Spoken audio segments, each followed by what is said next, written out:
Allora, Presidente, secondo lei quali sono i punti che andrebbero toccati nel codice degli appalti? Quale suggerimento anche a chi ci lavorerà, se ci lavorerà in Commissione? O danno vantaggi a ristrutturare o fanno una legge che chi costruisce su nuovo va in galera per disastro ambientale? E dovrebbero appunto agire con agevolazioni fiscali, perché altrimenti diventa, come diceva lei, molto molto oneroso. Quali sono i punti fondamentali degli appalti che non funzionano, che rendono difficile? Allora, torno a dire, il codice appalti aveva una struttura che poteva essere sicuramente condivisibile, parte però da un presupposto di un'amministrazione competente, capace e strutturata in un certo modo. Purtroppo non è così, non è colpa di nessuno, cioè non è colpa né dei dipendenti comunali né dei sindaci. Le strutture dedicate ai lavori pubblici nei singoli comuni, nelle province e nelle regioni sono state negli anni sempre più depauperate di persone e di professionalità. Poi c'è un problema fondamentale che è anche il progetto. Il progetto viene pagato poco, viene pagato male. Io non è che voglio aiutare gli architetti e gli ingegneri, però in effetti nelle opere oggi il progetto ha una valenza fondamentale. Questo va anche detto, perché si presuppone che ci sia un progetto che sia perfetto, perché altrimenti poi ci sono le varianti. Un altro problema è che la variante non può essere più del 20%, perché sembra che se no c'è sempre dietro questa alea della corruzione, questo spettro della corruzione è sempre ovunque. Il nostro amico, dico amico tra virgolette, Cantone, è sempre dietro che guarda se noi o la pubblica amministrazione combina qualcosa di male. Ripeto, non è così, ci sono delle cose che possono essere svolte tranquille, ci sono delle aberrazioni su questo codice. Pensi che fino a 1 milione di euro l'amministrazione può invitare delle imprese a partecipare a una gara, ma qual è l'amministratore che invita me e lei e non invita gli altri? Allora c'è questo bellissimo sistema dell'estrazione. Allora noi per lavorare dobbiamo vincere una lotteria e poi facciamo pure la gara. Cioè, come si fa a programmare la vita industriale di un'azienda sulla fortuna di essere estratti? Queste sono le cose assolutamente. E poi un tema per tutti, quello del subappalto. Allora, il subappalto viene visto da tutti come il massimo male in assoluto. Allora io faccio sempre questo esempio ogni volta che mi viene chiesto perché i costruttori vogliono il subappalto. Allora i costruttori vogliono il subappalto per un motivo. Intanto siamo in Europa e in Europa non c'è il subappalto, allora non si capisce perché nel resto del paese, nel resto dell'Europa non c'è il subappalto, non ci sono regole di subappalto e da noi invece c'è un limite del 20%. Poi parliamo anche di altre realtà industriali. Io cito sempre, perché è un nome importante, che è la Ferrari. La Ferrari, la Formula 1 non la costruisce la Ferrari da sola, le ruote le fa la Pirelli, i pneumatici, i cerchi li fa un'altra azienda, i freni li fa Brembo, le sospensioni le fa qualcun altro. È un team, è una serie di aziende che costruiscono una macchina, peraltro, che ci dà alcune soddisfazioni.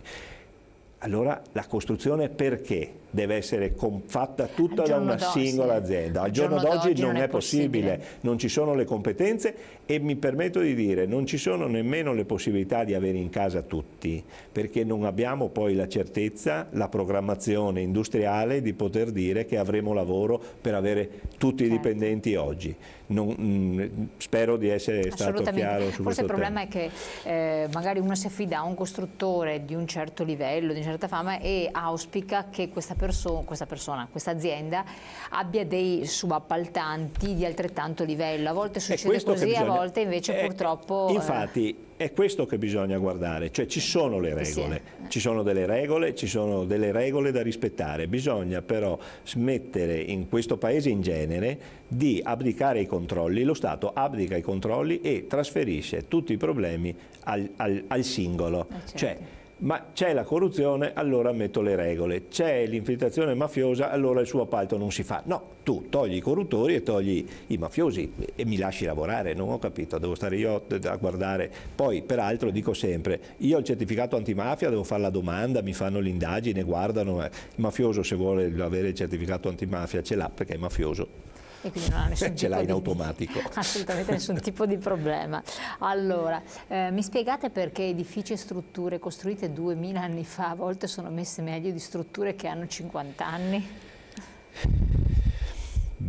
Beh, 2000 anni fa non sono messi meglio, diciamo sinceramente. Indubbiamente capisco il senso della dichiarazione. Le ville venete palladiane, insomma. Sicuramente le ville venete palladiane hanno la loro valenza. Indubbiamente c'è un problema di costruzione, ma c'è un problema anche di vetustà degli immobili che andavano mantenuti. Noi abbiamo perso la voglia e l'abitudine di fare la normale manutenzione. Troppo spesso si vedono degli intonaci scrostati nelle case, delle colature su degli angoli delle grondaie. Quello sembra al momento, vabbè, un po' brutto, non si guarda, ma poi ci sono le infiltrazioni, poi vanno a corrodere per esempio i ferri d'armamento delle strutture in cemento armato e via così. Cioè, delle due cose, insomma, gli edifici di 50 anni fa vanno mantenuti, non è che possono essere eterni, nessuno, neanche noi siamo eterni, nessuno è eterno. Ci sono i materiali, hanno la loro durabilità e comunque hanno la loro durabilità se vengono mantenuti in un certo modo. Quando ci danno una macchina ci dicono che dopo 10.000 km dobbiamo cambiare l'olio, è lo stesso su una casa, dopo un po' di tempo andrebbe fatta la manutenzione. Il fatto che non venga fatta non è che siccome non l'ho fatta non succede niente, poi ci sono i problemi. Infatti devo dire il ponte di Genova è la dimostrazione massima del problema della manutenzione in questo paese. È stato affrontato anche questa questione grandi opere infrastrutturali, quindi la qualità del costruire nell'Assemblea nazionale? Sì, beh, certo non si poteva non parlarne, ovviamente diciamo che purtroppo Genova è la punta dell'iceberg della nostra situazione. Noi in Italia abbiamo migliaia di viadotti, ponti, autostrade che hanno la necessità della manutenzione. Come qualcuno ha detto, l'Italia è il paese dei nastri e non delle manutenzioni, perché ovviamente quando si taglia un nastro si ha una visibilità, quando si fa una manutenzione se ne ha molto meno, per cui ovviamente è meno interessante e meno bello fare manutenzione, meno prestigioso che fare nuove opere. Poi le scuole sono state gli altri esempi. Appunto, però pare possibile a questo paese noi mandiamo i nostri figli nelle scuole che non hanno nemmeno il certificato prevenzione incendi, non hanno la verifica sismica, cioè stiamo veramente un paese, mi permetta di dire, strano, perché lo Stato non può pensare di fare queste cose, le scuole sono dello Stato, lo Stato deve metterci le mani. La manutenzione è fondamentale, soprattutto negli immobili. Io partirei dagli immobili pubblici. Si dimentica che si chiede al privato di mettersi in regola, di avere tutte le cose a posto, e poi proprio lo Stato nei propri edifici non è a posto. La famosa promessa di Renzi appena insediata, esatto. A proposito di cose che avrebbe dovuto fare lo Stato e non ha fatto. Ma voi costruttori, e qui mi riallaccio anche a interventi personali della sua azienda, la Salmestrali Costruzioni, accogliete di buon grado l'intervento sul costruito, quindi una ristrutturazione pur essendo un'impresa di costruzioni? Perché a volte... Certo, sì, perché ormai devo dire è noto a tutti, insomma, il fatto anche noi ci teniamo all'ambiente, cioè non è che il costruttore dell'ambiente non si interessa, perché insomma in fin dei conti viviamo anche noi nelle nostre città e ci piacciono le cose belle, non ci piace devastare il territorio con opere inutili.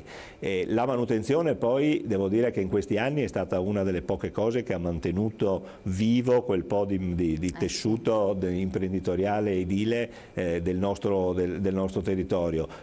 Attraverso cosa? Attraverso quegli incentivi fiscali che per fortuna hanno trovato ancora rinnovo sull'ecobonus, piano casa, ecobonus, ora sisma bonus. Sono tutte attività rivolte alla manutenzione che sicuramente servono al nostro settore, che, ripeto, nella ristrutturazione degli edifici con la detrazione fiscale sull'IRPEF ha avuto molto successo, perché appunto la gente investe se ha un qualche ritorno di qualche tipo, per cui noi costruttori siamo assolutamente favorevoli, ma oltre che noi siamo favorevoli, è il nostro paese che ha bisogno di manutenzioni, ha bisogno ma veramente di un piano Marshall delle costruzioni sulle manutenzioni più che sulle nuove costruzioni.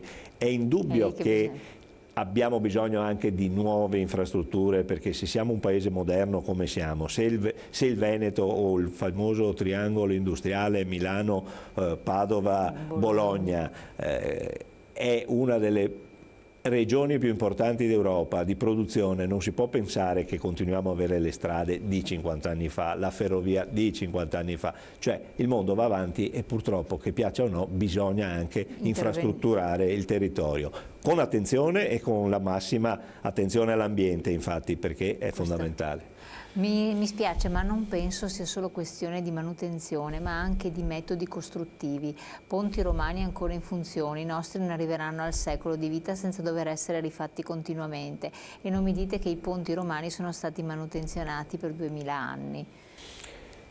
Metodi costruttivi, e qui parliamo anche di utilizzo di materiali. No, ma allora indubbiamente intanto dividiamo quello che sono le cose costruite bene da quelle costruite male. Purtroppo ci saranno sicuramente anche delle cose costruite male e non posso dire che tutti abbiamo sempre costruito bene o che tutti con la massima attenzione e diligenza.